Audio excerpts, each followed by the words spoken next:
सामने हैं बीजेपी के कद्दावर लीडर शादाब चौधरी जी। महत्वपूर्ण पदों पर रहे बीजेपी में और जो है लगातार जो है इनकी जो है रेटिंग ऐसे बढ़ रही है क्योंकि मुद्दों पर बोलते हैं गंभीरतापूर्वक। आज का जो मुद्दा है सर कि क्या लग रहा है, ये जो अम्बेडकर जी के बारे में बोला गया तो इस्तीफा तो देना पड़ेगा। देखिए, आप सभी चैनल वासियों का मैं धन्यवाद करता हूँ, बहुत बहुत शुक्रिया अदा करता हूँ। और सुबह से काफ़ी वक्त हो गया है मेरे लिए यहाँ पे। मैं इस वक्त जंतर मंतर पे हूँ और भाई अपने मुकेश जी को जो है मेरे सांसद जी हैं जो फरकाबाद से, उनको देखकर यहाँ आया था। उसके बाद जो सब जो है आपके मीडिया वाले आ गए तो उन लोगों से मेरा चर्चा चल रही है। तो मैं जो आपने सवाल किया है कि जो इस वक्त जो है वो अमित शाह जी के बारे में बार बार पूछा जा रहा है कि वो जो है उन्होंने अम्बेडकर जी को जो बोला है, देखिए उन्होंने जो बोला है उस चीज़ को तोड़ मड़ोड़ के ज़्यादा दिखाया जा रहा है। इतना नहीं था जितना तोड़ मड़ोड़ के उनको लिए दिखाया जा रहा है। रहा सवाल ये, वो उन्होंने जो बोला होगा तो बड़ा सोच समझ के ही कोई शब्द बोलता है, बिना सोचे समझे कोई आदमी नहीं बोलता है। मैं आपको बताऊँ, बवाल मचा हुआ बवाल तो देखिए ऐसा विपक्ष तो बवाल मचाएगा। भाई विपक्ष अगर होगा तो विपक्ष अगर नहीं हुआ तो फिर बवाल तो कुछ नहीं है, तो विपक्ष तो बवाल बराबर मचाएगा। तो बचाव कर रहे हैं सर अपने नहीं बताइए, मैं नेता यार, मेरे बड़े लीडर हैं, सीनियर लीडर हैं, तो इसमें बचाव का क्या सवाल है? सच्चाई की बात करना क्या बचाव का सवाल हो गया? जनता सड़कों में उतरी हुई। देखिए मैं आपसे एक सवाल पूछता हूँ कि अगर मान के चलिए कोई भी किसी भी तरह का अगर आपने एक कंस्ट्रक्शन किया है, बहुत सी चीजें ऐसी हैं उसके अंदर संविधान के अंदर जो आज तक किसी ने देखी नहीं है, ना लागू हुई है। मैं आपको 50 ऐसी चीजें हैं मैं आपको बताऊँ। तो उस चीज़ को अगर मान के चलिए संविधान बदलने का मसला नहीं है, ये कहा गया है कि अगर कोई चीज़ में अगर थोड़ा बहुत अगर उसका हो जाता है तो उसको आप देख सकते हैं। जब सारे धर्मों में ये है कि आप जो हमारे बुजुर्ग जो लोग बता रहे हैं कि अगर कोई भी चीज़ अगर उससे हो रही है तो सभी धर्म के लोग, चाहे हिंदू धर्म हो, मुस्लिम हो, सिख ईसाई हो, उसके 4 जो है विद्वान लोग बैठ के अगर उसके लिए कोई रिसर्च करे तो थोड़ा बहुत बदलाव भी कर सकते हैं। इसी तरह से संविधान में अगर कोई बदलाव का मसला नहीं है, मगर कोई चीज़ ऐसी आगे आ रही है तो उसमें थोड़ा बहुत देखभाल करो जिससे कि हम लोगों को, हम कह रहे हैं अच्छी चीज़ आ जाए। ज़रूरी क्या है कि खराब है? मैं आपसे पूछ रहा हूँ, कोई बात नहीं। गृह मंत्री हो करके और वो बोलते हैं कि आप जितना नाम अम्बेडकर जी का ले रहे हो इतना आप भगवान का नाम लेते तो 7 जन्म स्वर्ग मिल जाता है। देखिए मैडम, वो स्वर्ग की बात ये है कि उन्होंने ये कहा है कि देखिए एक चीज़ का मुद्दा बनाते ना बार, और वो मुद्दा बहुत तेज़ी से चल रहा है इसमें। मैं भी ये नहीं कह रहा कि उन्होंने ये बोला है, ये बोल दिया है और ठीक है, और उनकी जो सोच और जो उन्होंने बोला होगा तो बड़ा सोच समझ के 50 लोगों को सामने होकर लिस्ट अलावा अगर आप किसी चीज़ का और भी नाम भी ले सकते हो तो वो तो कुछ नहीं है। केवल एक ही नाम पे मतलब आप डिपेंड कर रहे हैं। राजनीति जो कर रहे हैं वो एक ही नाम पे डिपेंड कर रही है और 85 मुद्दे उस पर क्यों नहीं डिपेंड कर रही है? सर एक बात है कि जो दलित समाज के 3 मंत्री हैं, अठावले जी हैं, चिराग जी हैं, मांझी जी हैं, इनके इस्तीफे की मांग जो है उनका समाज कर रहा है कि ये लोग चुप हैं, एक शब्द भी नहीं बोलते हैं। नहीं, अभी बुलंदशहर से भी तो हैं भाई, बीजेपी ने जो दिया है भाई, दसियों जो है MP हैं इस वक्त जो है वो दलित समाज से हैं।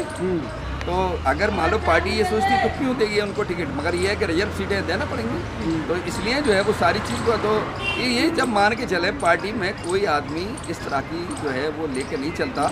मैं आपको बताऊं, जैसे कि अभी आप बार बार यही आ रहा है कि अम्बेडकर साहब का, अम्बेडकर साहब हमारे बुजुर्ग हैं, बड़े हैं, सम्मानित हैं और विद्वान थे, जिन्होंने बहुत कम समय के अंदर उन्होंने जो एक संविधान, उसमें अकेले वो भी नहीं थे, उसमें मुसलमान भी शामिल है। मैं आपको बताऊँ, ऐसा नहीं है कि वो अकेले ही हैं, उसमें मुसलमान भी सारे और भी धर्म के लोग शामिल हैं। और संविधान को जब लिखा गया और उसको किया गया तो लागू हुआ तो वो सबकी मशवरे के मुताबिक हुआ है, एक के मशवरे से। इतनी बड़ी भरी संसद में इस तरह की बयानबाजी होना ये कहाँ तक मुनासिब है? मुनासिब तो है, वो उन्होंने जो बोला है वो मुनासिब ये बोला कि देखो बार बार एक ही मुद्दा क्यों आप पकड़े हुए हैं? भाई वही मुद्दा है लौट फिर, जब चुनाव हो रहा है तब भी वही किताब लेके जा रहे हैं मतलब संविधान की, जिसलिए कि हमारे साथ वहाँ का वोट खिंच के आ जाए, और कोई कारण नहीं है इसके अलावा। आप किसी और चीज़ की मांग करिए। आपका कहना है कि जो विपक्ष वाले नोटंकी कर रहे हैं, बिल्कुल उसके उनके नोटंकी इस बात की कर रहे हैं वो कि भाई जो है संविधान के लिए, संविधान के कोई खिलाफ थोड़ी है। आप लोग झूठा आरोप लगा रहे राहुल जी पे कि माथा फोड़ दिया 2 सांसदों का। देखिए आप एक देखिए, मैं अभी मुकेश राजपूत जी को ही देख कर आया हूँ। अभी मेरे 10 बजे उनकी मेरी मुलाकात हुई है। राम मनोहर लोहिया में थे, मैं उसमें 5 और 4 नंबर से आ रहा हूँ, और मेरी उनकी जब बातचीत हुई है तो उनके जो है स्वास्थ्य में चोट लगी है, ऐसा नहीं है चोट नहीं लगी है, चोट पक्का लगी है।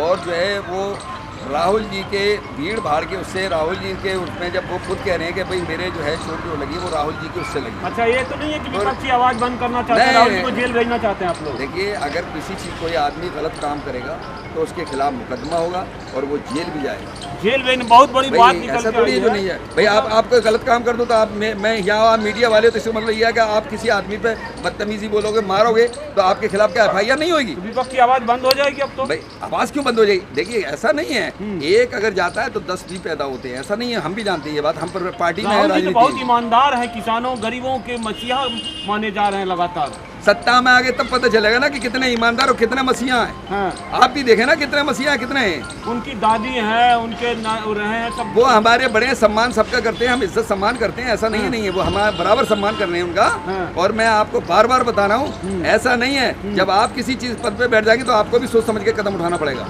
हर पूरे देश को चलाना कोई मामूली बात नहीं है। आप अपने घर नहीं चला सकते तो देश को कैसे चला लेंगे आप लोग इतना समर्थन में उतरे हुए, क्या लग रहा है इंटरनल डेमोक्रेसी तो आपकी पार्टी में है ही यार, नहीं है? क्यों नहीं है? इसलिए नहीं है, आपको मालूम है क्यों नहीं है? आप दलित समाज के जो लीडर हैं, मंत्री हैं, दलित समाज को मैं टिकट भी दिए जा रहे हैं, वो जीत कर आए हैं, तो आप कह रहे हो दलित समाज को नहीं है, तो कैसे नहीं है? क्या आज प्रदर्शन नहीं करने दिया गया है लोगों को बहुत जगह? ऐसा नहीं है प्रदर्शन में। आप एक बात बताइए, आप मर्यादा से बेवजह फालतू ना निकल के जाएं। किसी चीज को एक बादशाह के लिए और किसी एक उसके लिए अगर गलत बोल रहे हो या गलत उसके इस्तेमाल कर रहे हो तो वो ठीक नहीं है। मैं आप देख रहे हैं दर्शकों, पूरी तरह से समर्पित हैं भाई, समर्पित है बीजेपी में। सुनिए, मैंने आपको बताया जब तक मैं बीजेपी में हूँ तो पूरी ईमानदारी से, मजबूती से काम करूंगा, समझ रहे हो, और सच कहूँगा। बेशक चाहे मैं ये भी बता दूं, मैं पार्टी में ये भी नहीं है कि पार्टी मुझे आज निकाल दे, मुझे उस बात का भी गम नहीं है। जिस दिन पार्टी से निकल के आऊँगा मैदान में तो मैं अपनी पार्टी खड़ी करूँगा और 100% अपनी पार्टी में आपको बना दूंगा। और यही मेरा पहले से भी